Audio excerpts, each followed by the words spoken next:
She walked into the base commissary wearing an old faded military jacket, sleeves frayed, patches worn thin. A few young officers laughed behind her back, whispering that it looked like something pulled from a thrift bin. She didn't respond. She just kept browsing the shelves, quietly selecting items while ignoring their jokes. What they didn't know was that her silence carried the weight of classified missions no one was allowed to remember. Welcome to the Human Stories. From which city in the world are you watching this video today? If you enjoy stories of hidden valor and unexpected moments of truth, consider subscribing to join our community. Dawn broke over Fort Braxton with military precision, sunlight spilling across the grounds in orderly formation. The base came alive with the sound of boots on asphalt, vehicles humming to life, and distant cadence calls from morning PT. American flags snapped in the breeze, rising up flagpoles across the installation as another day began. Miranda Reeves moved through this carefully choreographed routine like a ghost, both part of and separate from the military world around her. At 55, she carried herself with the straight-backed posture that had been drilled into her decades ago, though her right leg dragged slightly with each step, a private reminder of costs paid long ago. Her steel-gray hair was pulled back in a practical bun, her expression neutral as she approached the base commissary. The sliding doors parted with a mechanical sigh. Miranda adjusted the collar of her faded olive-green military jacket, a relic from another lifetime. The sleeves were frayed at the cuffs, the fabric worn thin at the elbows, and the color had long since faded from olive to something closer to khaki in places. She wore it not out of necessity, but from habit and private remembrance. The morning air had carried a chill, and the jacket was the first thing she had reached for. Inside, the commissary bustled with the morning crowd. Young families pushed carts down aisles. Retired veterans congregated by the coffee station, and uniformed personnel grabbed breakfast sandwiches and energy drinks on their way to duty. Miranda picked up a red shopping basket and moved deliberately through the store, consulting a neatly folded list from her pocket. She paused in the canned goods section, comparing prices with careful attention. Her fingers, marked by a surgical scar across the right wrist, traced over the labels of soup cans, calculating the best value. Money was tighter these days. The VA benefits that should have sustained her had become entangled in bureaucratic questions about service records that officially did not exist. Two young lieutenants in pressed uniforms rounded the corner into her aisle, their conversation cutting through her concentration. "Did you see the new equipment allocation for field training?" asked the taller one, his lieutenant bars gleaming under the fluorescent lights. "Not yet, but Miller says it's the same shortage as last quarter," his companion replied, then stopped short as he noticed Miranda. His eyes flicked to her jacket and the corner of his mouth twitched. "Speaking of shortages," he murmured, just loud enough to be heard. Miranda continued, examining soup cans, her expression unchanged, though her shoulders tensed almost imperceptibly. "Must have raided her grandfather's closet," the taller lieutenant said with a smirk. "That thing looks like it survived World War II. More like Vietnam," the other replied. "Probably found it at the thrift store on discount day."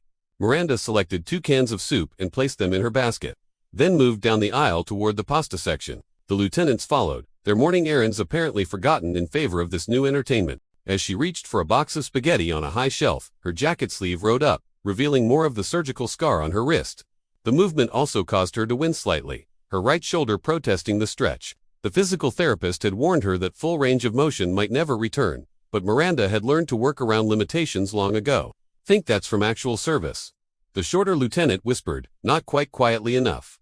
"Or just trying to look the part? Hard to tell these days. Remember that guy last month claiming special forces when he couldn't even name the selection process?"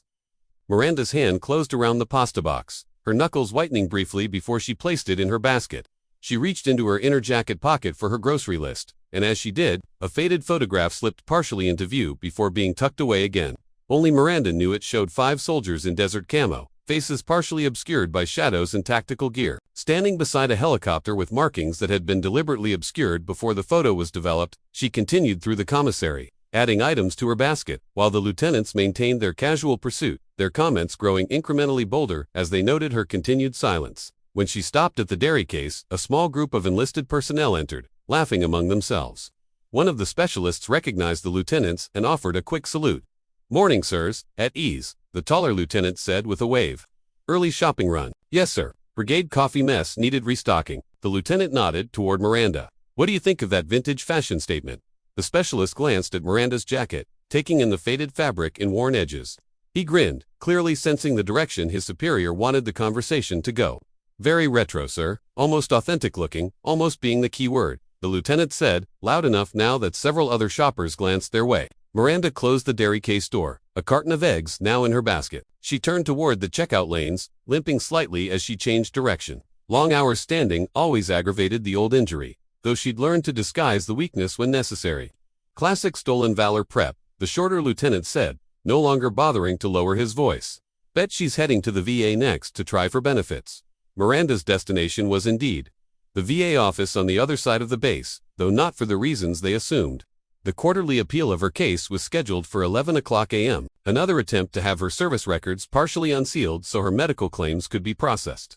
3 previous attempts had ended with apologetic rejections from administrators, who could not acknowledge operations that officially never happened. As she approached the checkout, the cashier, a retired master sergeant, judging by the veteran's cap he wore, noticed her jacket. His eyes lingered for a moment on the faded area above the left breast pocket where a unit patch had once been clearly visible. Now only the ghost of stitching remained, the embroidery worn away by years until only those who knew exactly what to look for might recognize it. The cashier said nothing, though simply scanning her items with practiced efficiency. Miranda paid in cash, counting out bills carefully from a thin wallet. "Have a good day, ma'am," the cashier said as he handed her the receipt. "You too," Miranda replied, her voice slightly husky from disuse. They were the first words she had spoken aloud all morning. With her purchases bagged, Miranda headed toward customer service. The quarterly VA appeal required her to verify her address on base, a formality that never seemed to make it permanently into their system. Behind her, she could hear the lieutenants had finished their own shopping and were now in line a few registers away.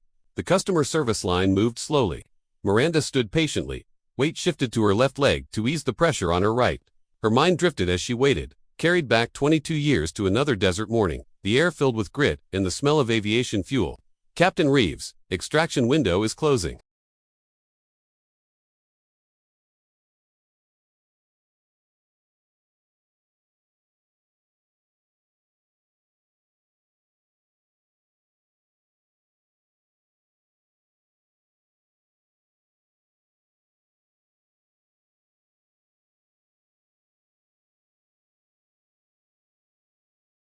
"I'll need to see your veteran ID card or DD-214, please." Miranda knew this would happen, just as it happened every 3 months. "My service records are under special classification. I have a letter from the Department of Defense Records Office." She produced a folder containing several official-looking documents. Alicia looked uncertain, clearly not trained for this exception. "I'm sorry, but we need standard documentation. Let me call my supervisor." Behind her, Miranda could hear the lieutenants had finished checking out and were now standing nearby, watching the exchange with obvious interest. "Some people will claim anything for a 10% discount," the taller one said, just loud enough to carry to those nearby. Several people chuckled, including one of the customer service representatives at the next counter over. The supervisor arrived, a middle-aged woman with an efficient manner. She examined Miranda's paperwork with a frown.